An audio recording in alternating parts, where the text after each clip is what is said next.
and welcome to Perspectives. An interesting day. The flow of democracy, the cycle of democracy has taken its full turn.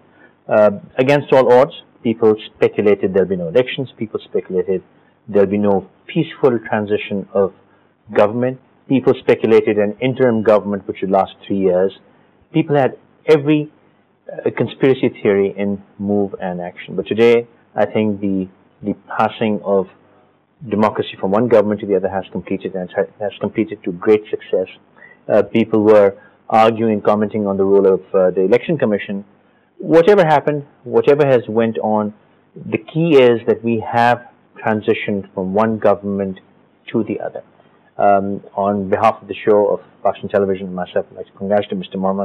Nawaz Sharif for becoming the Prime Minister of Pakistan for the third time.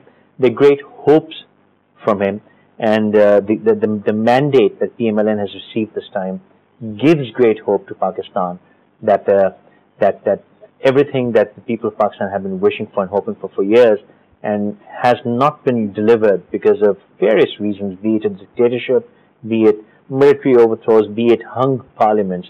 This tenure is a perfect setup for delivering all those promises and all those hopes. And we hope that happens very soon. And in days to come, we will be observing and looking at all this very carefully. We'll talk about that. But before we go on to talking to Ms. Maiza Hameed, who will be representing PML-N, I'd like to introduce my guests in the studio, who will be covering my second topic for the day, which is the state of education in Pakistan. Yes, there are problems, there are troubles in the education industry, if I may say, of Pakistan, the education sector of Pakistan. Yet, the most important factor is that in spite of all these odds, we are producing brilliant students, brilliant children, brilliant engineers, doctors, professionals, scientists. So the question is, if the environment is right, if they're given the right tools, if they're given the right inspiration, God knows what we can produce, which would be fantastic. We'll talk about that in detail. My guest on my far right is Ms. Anum Fatima, who is an ex-student of TCF, the Citizens Foundation, and is now on her way to go to the United States for summer courses, and her additional courses to go to the University of Harvard. So, Anum, thank you very much for being here. Next to her is Mr. Nadeem Hussain, who's again an ex-student of TCF, Citizens Foundation, and he's now on his way to University of Massachusetts for his courses. Nadeem, thank you very much for being here. And of course, the founder and the chief of the Citizens Foundation, a dear friend, Mr. Mushtaq Chhapra. He's smiling because he's a friend and he gets away with teasing the hell out of me. On my left, a great honor, no introduction needed, Dr. Ishrat Hussain. Dr. Thank you very, very much for taking the time out. And next to him, another friend, Mr. Wasif Rizvi, who is the president of Habib University. Wasif, thank you very much for being here. But before we talk about education, let's talk to Ms. Maiza Hameed, who's on phone with us and representing PML-N. Maiza, congratulations for forming for this transition, and Mr. Nawaz Sharif for becoming the Prime Minister. How would you comment, and what should the people of Pakistan be looking forward to in the coming days? I'm not saying months, in the next days and weeks. Thank you. I think that people of Pakistan should be congratulated, and I think that because they've made their decision and the smooth transition of democracy, like everyone is saying, that we're seeing. I think in the coming days, like Nawaz Sharif has repeatedly said and reiterated, that it's a very, very difficult task, and he knows that it's a burden that he is going to, he feels the burden that he is carrying. It's going to be in the coming days. I think that he will further go on to explain and his strategy, as he's done so previously also, but he couldn't obviously go into it. But I think that load shedding, like everyone knows, is a huge problem, and other than that, militancy, extremism that we're facing, and the state of the economy that we're in. So all those issues are going to be tackled. Of course, the new cabinet is going to be sworn in soon also. Like we've said, that's going to be minimal. And Mia Sahib has said that we are going to try our best to take austerity measures with regard to that also. So within the coming days, I think that everybody is going to get right down to it and try to do as much as we can. Mia Sahab said very well that that they will be supporting and offering any kind of help that the provinces need. What I saw on Twitter earlier on was that there's again a strike in Karachi tomorrow, and people were jokingly said, "We'd like to see Mia Nawaz Sharif stop that now." So how would you be able to work in provinces which you do not have direct control in, and what should those provinces expect from you? I think that we are willing, like we said, we've said in Sindh also, we've proved, I think, with Balochistan by the appointment of the CM, we are saying that we are going to extend because we are going to be in the federation, we are going to extend as much as possible. We are going to extend ourselves. The federal government will extend itself in the provinces as much as it can. KPK, of course, PTI, all of the parties, and Mia Sahab said in his speech today very categorically that the parties need to work together, and it is such a humongous task for all of us to get out of the kind of state that our country unfortunately is in today, that to be able to, for one party to be able to tackle that is going to be, as I think Mia Sahab said, is going to be very hard. So I think that all the parties need to come together, and whoever is in the opposition needs to be a constructive opposition. We are willing to take constructive opposition from the opposing parties, from the opposing benches. So I think all the parties need to come together and they need to work together for the country. And I think everybody agrees that it's going to be a very difficult task. Okay, quick last question. We are going to be talking about education in the rest of the show. What would you like, because Danish schools were criticized, but yet it's been a fantastic project. What should Pakistan expect in the education sector from this government? It's very interesting that I think I had this conversation with you on your show pre-election also. Yeah. And even then I said that, Danish schools, like they've proven in Punjab, have, like you said, have been a great. I don't know exactly. I'm not in a position to comment on the exact education policy that PML-N will follow, but of course it will be on the same lines as previously in the province, exhibited by the province of Punjab, as we've shown that it's worked so far. And Mia Nawaz Sharif's efforts have given us where we are today. So I think that a lot of that. So I think I'm not going to say more on this education. All right, Maiza, thank you very much for talking to us, and once again, congratulations for forming this government and good luck. Mushtaq, I'd like to start with you. These two students belong to your institution, and I've always criticized and questioned you on this, that where do your kids go? So I guess this is a catharsis of all my questioning. Would you like to tell us about what's going on here, where are they going, and then I'd like them to introduce themselves as well, please. Well, I think that, frankly speaking, Citizens Foundation, it's like a dream come true. 17 years ago, when we started off, and we talked to people that would be building 1,000 schools and we'll be putting in the quality, which has disappeared from the scene of the state education. A lot of people laughed at us, called us mad. And I think that streak of madness is needed in anything good you need to do in this country, at least. Well, I think anywhere in the world, if you want to do something different, you have to have a streak of madness. Yeah. But that madness was a very strong sort of passion or fuel for all of us. And I'm proud that we did not let go of that streak. And today what we are seeing next to me, Nadeem and Anum, and there are many other children who are achieving excellence. So going back to the question that we did not reinvent the wheel. We did not do anything different. The only thing was that we said that we bring back the quality through a systemic approach. And TCF is an example of that approach. That there is a discipline, there is a training for teachers, there are books, there is curriculum development, and a constant evaluation and monitoring. So all these things were part of the Pakistani education scene some 30 years ago. And the products of Dr. Ishrat is sitting here in front of us. We all went to schools and colleges here, and it was fine. But suddenly, we swayed or we went off the track or so. So anyway, coming back to TCF. TCF has proven, I hope, that yes, that the children coming out of TCF from an Urdu medium stream, going into tertiary colleges, which business schools or medical schools or, the best in this country. Sure. And Alhamdulillah, Nadeem and Anum will tell you, they did find there was a challenge, but nothing is impossible. These children, they're very hardworking. Dr. Sahib, you're with Institute of Business Administration now. I solemnly believe that Pakistani children have immense potential, and the odds are against us, no doubt. Yet, some of the most brilliant people around the world are Pakistanis.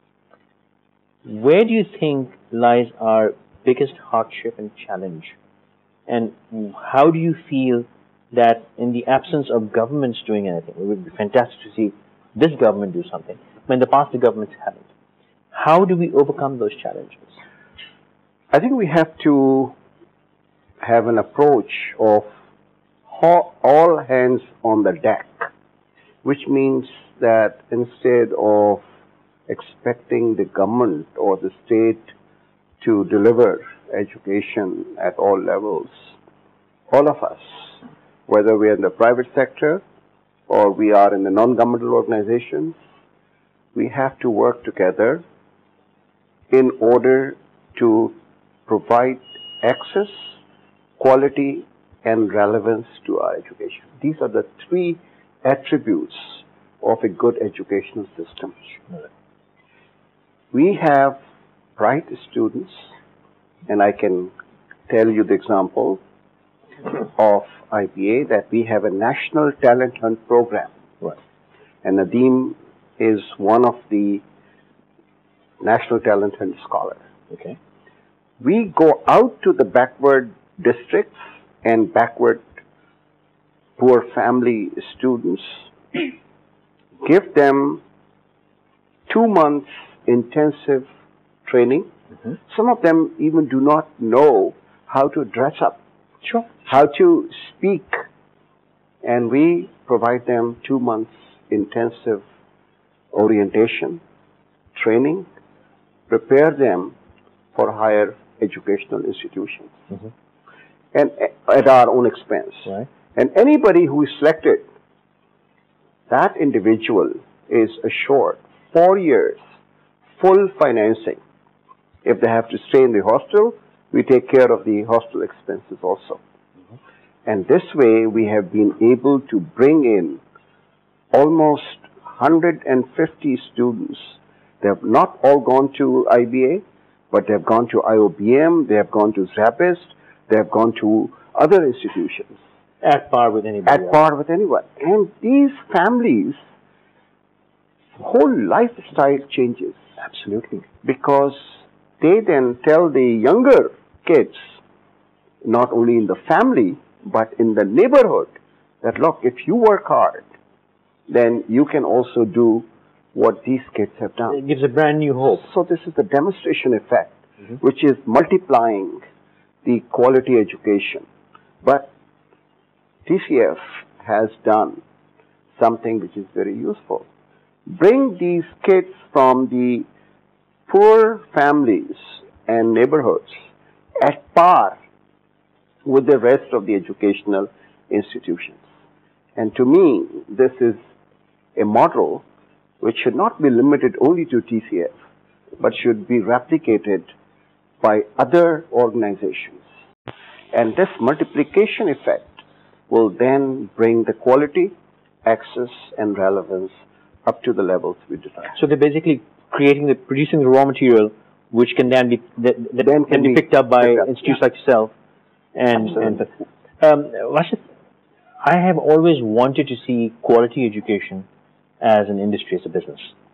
We have education as a business, but I can't really guarantee if it's quality. I'm Habibian myself, So I have great respect for the Habib, what they've done for education. Tell us about the university that's coming up. I hear it's an amazing project. But also, I would like to hear it's fine to give basic education or quality education. I have always questioned, why do we not have world-grade universities in Pakistan? And let me just say one more thing. My father went to study in the 50s. I went in the 80s. And our children are going in the 2010s. In the 60 years of this span, we have spent, I would say, a couple of $1 trillion in educating ourselves and our children out of the country. We could have spent a tenth of the money and created 20 Harvards and Princetons and Yales here. We never did that. So I would like to hear from you, will we ever have world-class universities which we can say, I'll spend the $100,000 here, but I'll get a degree at par with Yale? Thank you. Thank you for wearing the purple necktie. That's Habib University's color, by the way. So you didn't have to tell that. That you paid me for that. It's a very good question, actually. And I think that's one of the reasons that Habib coalesced around the idea of developing a university. Educational development question in Pakistan usually focuses a lot more at the primary level than it should. It is a very important area, perhaps the most important aspect. So the the tertiary education is somewhat left out in the larger educational development discourse. Sure. And that is one of the reasons that what we have witnessed in the past 50 years. Something weird happened to Pakistani higher education in the 60s, and that was systemic, and it was systematic, led to some sort of impoverishment of higher education experience. When the government at the time vocationalized higher education into engineering and medical at that particular point, and then various other vocations got added. Even in the 80s, with the advent of the private universities, that trend never changed. That is one of the reasons that we don't have Harvards and Princetons and so on, because they are not engineering universities or medical universities. They are actually a very holistic and a rich higher learning experience. That is what Habib University is trying to reverse. We are trying to address this systemic problem, a structural problem which exists in Pakistani higher education for at least for the last 50 years. The other, so I'll come to that in a bit. The other, just the indicators, like Pakistan is ranked at 124 in higher education in an index that ranks 144 countries. And the other 20 are all in sub-Saharan Africa. So higher education, if you look at that, the graph of that is like a big dip. And there's no country that has more than 100 million people that fares so poorly. Yeah. So if you looked at Mexico or Indonesia or Brazil or Argentina or anything, so I've deliberately named developing, or Iran, they are faring significantly better. Now, it's a no-brainer. The most important, most precious asset in Pakistan are its people. No doubt. And if this important investment in the people, which is the conversion of the raw and wonderful initiatives like the Citizen Foundation into high-quality thinking, creating, reflecting, engaging citizens, which happens at the higher education level. If it's not there, then a lot of that potential is wasted. So what Habib are trying to do, that we are creating first of its kind, at least in the private or perhaps in the country, liberal arts and science model, which is that the children have to be really good technically, but they go through a 4-year liberal arts course, which basically engages them with a sense of history, a sense of philosophy. More holistic education. And a sense of critical thinking and so on. And it has a great economic relevance as well. So we've talked to business leaders here as well as around the world. So what do they want? They want people who can communicate. They want people who can solve problems. They want people who can work in teams. They want people who are accepting of diversity, who are tolerant, innovative, creative, passionate. You need to create that kind of a higher education experience. It happens via content. It happens via great student life, a great campus experience, and that is what we are investing in. Well, we'll talk more about it in a second. Anum, tell us about yourself. What are you doing, and what are you looking forward to doing in the next months while you were doing these courses? I did my matriculation from Citizen Foundation schools in 2004. Then I did my intermediate from Khatun Pakistan. And in 2008, I enrolled in BBA from CBM. And currently I am pursuing MBA, and I am in my last semester. Recently, I have been offered an opportunity that is very great for me and my family. I have been given this scholarship from Harvard University with the joint efforts of Pakistan-US Women Council.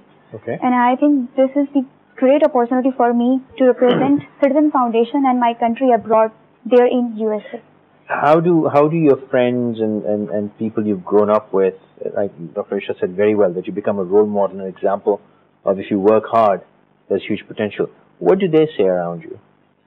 Well, I lived and grown up in a family where I am the first girl in my family who did the matriculation.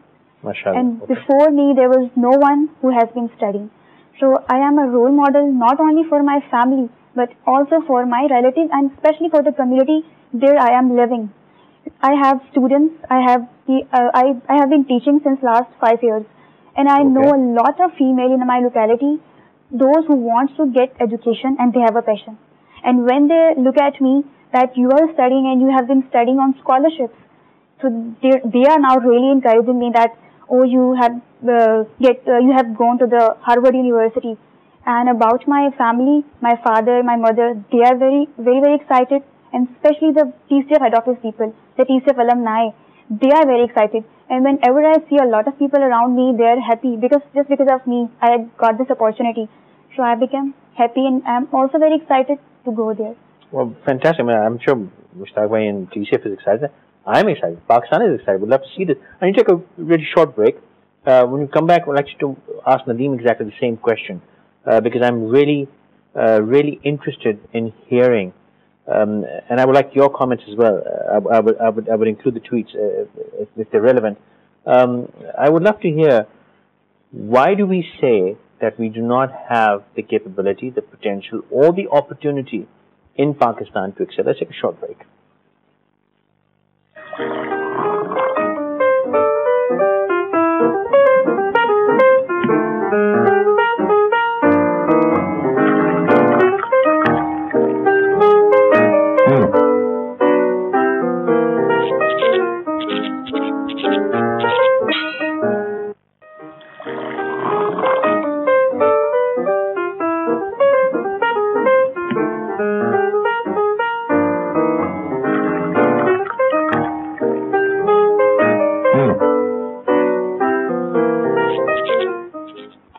Thank you for staying with us, watching Perspectives. A quick inclusion of a tweet. Ms. Maham Kedwai says, mindsets need to change.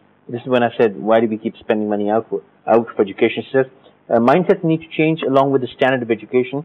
The West will always be perceived as being better, sadly. And this is because that idea has been inculcated within us since time immemorial. Create trust in our system first. And Ms. Mariam Sabri says, can you ask Ishrat Hussain Saab why IB has such a vocational approach, why they haven't created a holistic experience yet? What a brilliant question, a perfect timing. I'll come back in a second. And Nadeem, I want you to please answer the very same question. And I'll reiterate, I want to understand how your journey has been, what your experience is, and how is it affecting the people around you. I'm really interested in that. My name is Nadeem Hussain, and I did my matriculation from the Citizens Foundation school in Ibrahim Ghot. Okay. My family basically migrated from interior Sindh to Karachi for economic reasons. I did then my intermediate from DJ Sindh Government Science College. And then I made into IBA through the National Talent Rank Program, NTHP, the program that Dr. Ishrat just mentioned. The training of that 2-month program, the NTHP orientation session, enabled me to sit and study with the students who have come from the elite private schools. In my class, there were people from really good schools of Karachi, but that training of NTHP enabled me to sit with them, study with them, and now I'm in my 3rd year, 6th semester, and experience is tremendous at IBA. I've learned a lot at IBA, especially I live in the hostel, and hostel taught me a lot. So the experience was great. That's where the party is, right? No. How about your friends and peers, people you've grown up with, people in your community, in your family? How has that affected them? Yeah, still, like in my school, in 2013, the 10th matric batch just graduated this year. So I know people, I know the students who is studying at TCF, they really admire, and they like this kind of achievement actually motivate them to struggle. If like they do not have that much resources, but the programs like NTHP and NOP, these sort of programs motivate underprivileged students to struggle and to strive for the quality education. And my friends at hostel, they really motivate me, always like back me to, I applied to the program. Basically a friend of mine came to me and asked that you should apply to this program, the study of the United States Institute for Student Leaders. And the peers are always a source of motivation for me. Well, that's fantastic. I mean, that's exactly opposite of what we probably assume of it. Yeah. Let's have that question to you directly. Yeah. Why not the holistic experience? Thank you, Mariam, for asking that question. And I am very happy to tell you that we are no longer a vocational school, which may be your perception. Every BBA student, and here is one who can testify to this, has to have 8 compulsory courses in social sciences and liberal arts. And I'm not including English, grammar, and composition and others, which are compulsory for other reasons. History, philosophy, psychology, international relations, and the optional lectures. Sociology. No, out of these, you have to do 8. But you can't get your degree, but you can choose unless you from a bigger, choose. Right. You have a big basket of menu, and you can choose from that. Fantastic. But you must have a foundation on social sciences. Otherwise, you will not be allowed to do that. And not only that, every student has to do 2 internships. One is with the business community or corporate sector or government sector. But the other one, 8-week, is called a responsible citizen initiative. That you have to go and work in a school, in a hospital, in a community, in a rural area where there's poor people and poverty. So the equivalent of basically the Western Community Service as the community service. Fantastic. And you cannot get your degree unless you have completed. And Faisal, what it has done, I thought that these are kids who don't care for the rest of their brothers and sisters. But once they are exposed to this particular life, at least 30 to 40% come to me and say, now we are doing it on our own. Thanks for exposing us to this side of life. That's a brilliant aspect. And this is what I feel very proud of, that we are making these people conscious of their privilege, that it is not only me, but your privileged status should affect those who are less privileged and downtrodden. And that, I think you raised a very, very interesting thing, and I would open it to everyone, whoever wants to comment on it, that our lifestyles are so protective. We're so closed in, but that also means we're so disconnected from reality, and we think we live in a utopian sadness. It's all lost, nothing can be done, so I need to get out of this country as soon as possible. So we live in that robotic thought. While we're having an interesting conversation in the break, where Dr. said that did not want to go holistic in the earlier part because he said there was shortage of resource. You've also talked about that you don't expand much because you don't have enough faculty, teachers. Please comment. Well, Faisal, our problem is slightly different. You know, in the perspective of higher education, the tertiary education, there's a shortage of quality faculty, but you know, you have to hunt for it, whether from overseas or within the country. But there is definitely, and like Dr. Saab said, that there is a room for a good liberal arts. Our problem is that the footprint of TCF is so large. Sure. I don't know, maybe Dr. Sab can shed light. There is no other in the world, in NGO or a not-for-profit, which is working in 97 different towns and cities of any country, a span of 1,500 miles.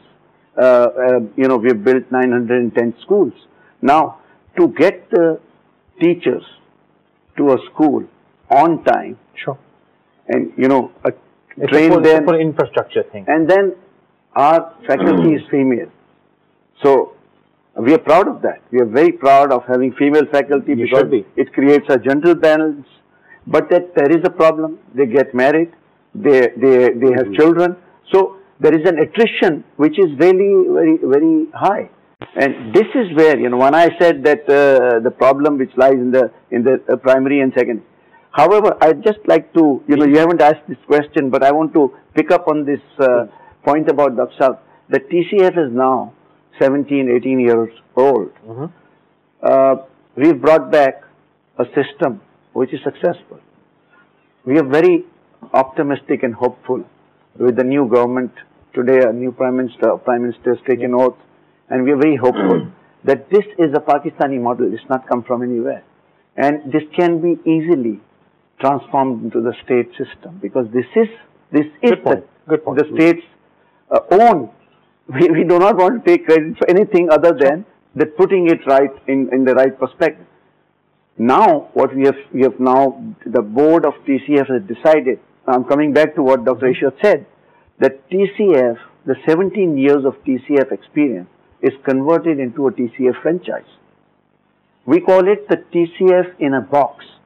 The 17 years of everything, the training, the evaluation, the curriculum development, the book. We are publishing books, by the way. Sure. Oh, okay. So everything is ready to be given to anybody who needs it.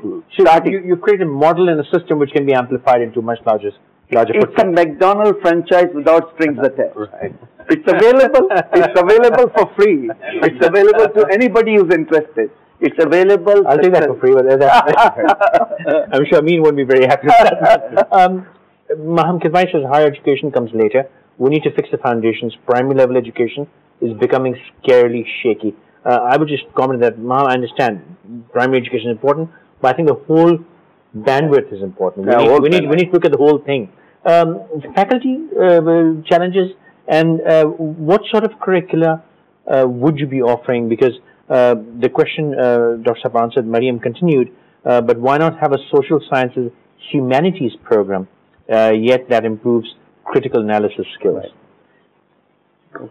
Just to the Maham's point, that this is not a zero-sum game. It's not like that if you're doing primary, you can't do absolutely the other, and vice versa. It has to be done. And especially in the context of Pakistan, which is the 6th largest country in the world, it is ought to have at least half a dozen high-quality universities. Right?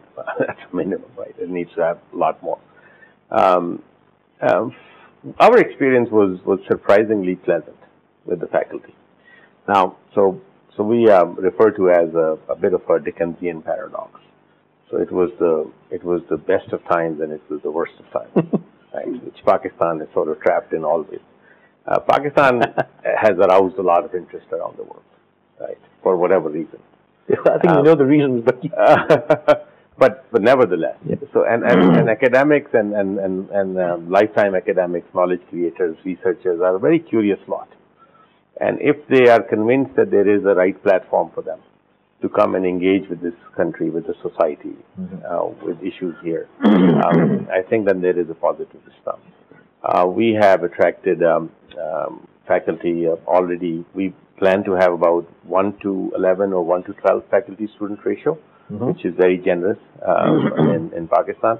We've already recruited about 15. Before we start, we will have about 35.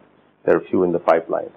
And the ones that we have recruited is one from Britain. Everybody else is trained in the U.S. And I'll tell you the reason for that as well. 2 are Americans. The rest are Pakistanis who are trained in the U.S. and from some of the better schools like Cornell and Columbia and University of Pennsylvania, University of Michigan and Arbor and so And the reason is, again, is this, that we explained our analysis to them, that that's what we want to do. This is what Pakistan faces in higher learning and higher education. This is how we are approaching it. We convinced them that this is a properly, and to Habib's credit, they focused on the governance and how internal systems within the institution are going to be as such that faculty will be allowed the right kind of intellectual freedom and resources to do what they want to do. Habib is going to be a big deficit-ridden university. Most of the deficit will come either from student scholarships or for research. So you have to allow that to happen, and good faculty will come. Okay, I want to open to all three of you. And it's been commented forever that our education system does not inculcate thinking. Right. We do not have discourse. And with that, we have also become a very unaccepting, I will not use the word intolerant, but unaccepting society. Right. If he has an opinion different from mine, I would condemn him. Right. If I dress differently, there's no creativity. We do not have long hair. We don't do. I mean, I don't mean to offend anyone, but if I had a small tattoo, my mother would look at me very funny, which is fine. I mean, just the creativity. Right. How is that going to change, Dr. Let me again. I didn't complete my social sciences humanities. From fall 2013, IBA is going to offer a BS program, self-standing in social sciences and humanities. Super. And we have done all this paid work.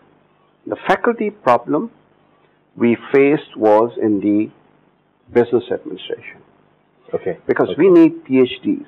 All right. And because we get the best of the talent among the students, we don't want to shortchange them by giving them the second-rate faculty. Absolutely. So we have a system that we first shortlist them, then they have to make a presentation before the faculty, and if the faculty endorses each of these applicants, then they go before the selection board.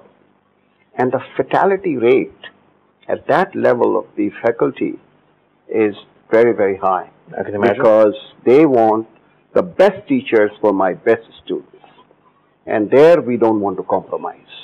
Therefore, out of every 10 applicants, only one succeeds, crossing that barrier. Therefore, this is our major problem. New faculties in the humanities, social sciences. We have attracted some. Yes, it's easier in the faculty of social sciences and humanities and liberal arts compared to in the business administration. There are only 4 people who are teaching business administration in the whole of the U.S. top schools. Sure. As compared to, I counted this, 176 Indians who are at Harvard, Pennsylvania, Yale, Columbia, Stanford, Berkeley, you name it, everywhere. The dean of Harvard Business School is an Indian. Yeah. The dean of Chicago Booth School is an Indian. The dean of INSEAD is Indian. Sure. So they have this habit of encouraging their bright students to go for academic performance. Our MBAs from Harvard and Chicago and Columbia end up at Wall Street because they want to become rich overnight. And that is what their motivation is. They don't want to spend 4 years going to a business school PhD. I want to build on that. I have about 5 minutes. It actually complements the point that you made. Exactly. That why would they do that? If they had gone through an educational experience that made them more engaged citizens, if they had gone through a sense of understanding the relevance and the senses and the awareness and the beauty of life. So that at least the probability for them to actually keep pursuing it and becoming some sort of an academic leader would be higher. Yeah. So that actually connects to this very large-scale systemic intellectual issue with Pakistani higher education experience, which is, again, it is not that complicated. Higher education is an institution. There are ways and systems in which, if the Citizen Foundation has demonstrated in 17 years that with this population group that they target, with all the difficulties that Pakistan geographically and otherwise entails, they can create, following a systemic approach, a very, very functional institution. The same is being done at IBA, fantastic example. a marquee institution in Pakistan, and Habib, in their own modest, humble way, are trying to demonstrate that as well. I'm really looking forward to all of this happening. Mushtaq bhai, I'm going to shift the blame slightly on you. We're so caught up, everyone, we're so caught up in just we need to catch up on education, we need to catch up on education, we need to do the best we can, that we have maybe in the process taken away that creativity of education. Am I right in that? And are you changing that paradigm or not? Well, I think that we started off with that paradigm. Okay. We always believed that education alone is not enough. And the paradigm was, well, it's more explained better in Urdu when we say Taaleem, Tarbiyat. You see, these children are examples. They are proponents. Look, we have a co-education system. Girls and boys sit together with respect.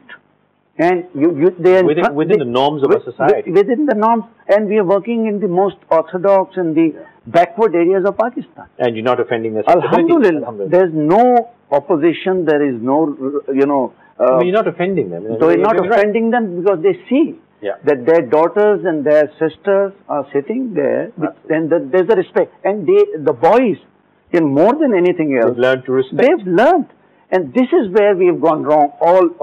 We've been trying to push some hardcore elements that boys and girls can, and that has created more problems.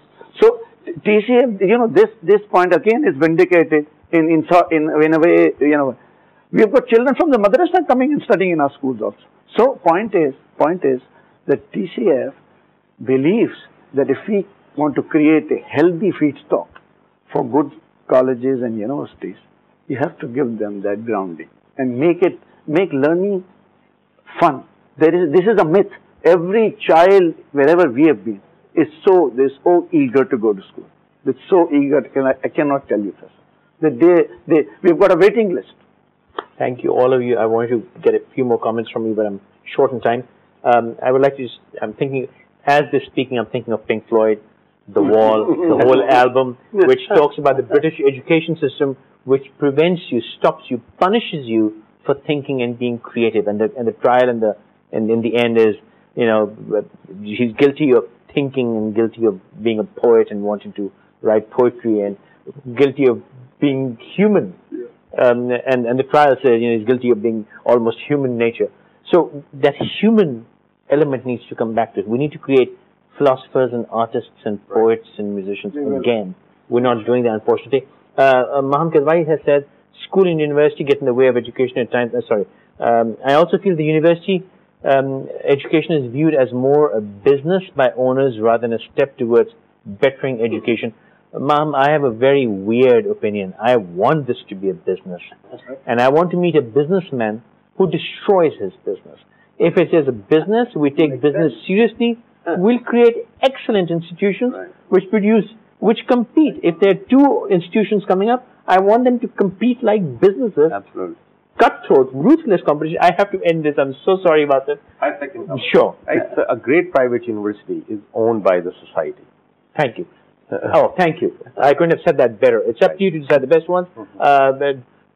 You said you've been about 15 years. When are your plays coming back?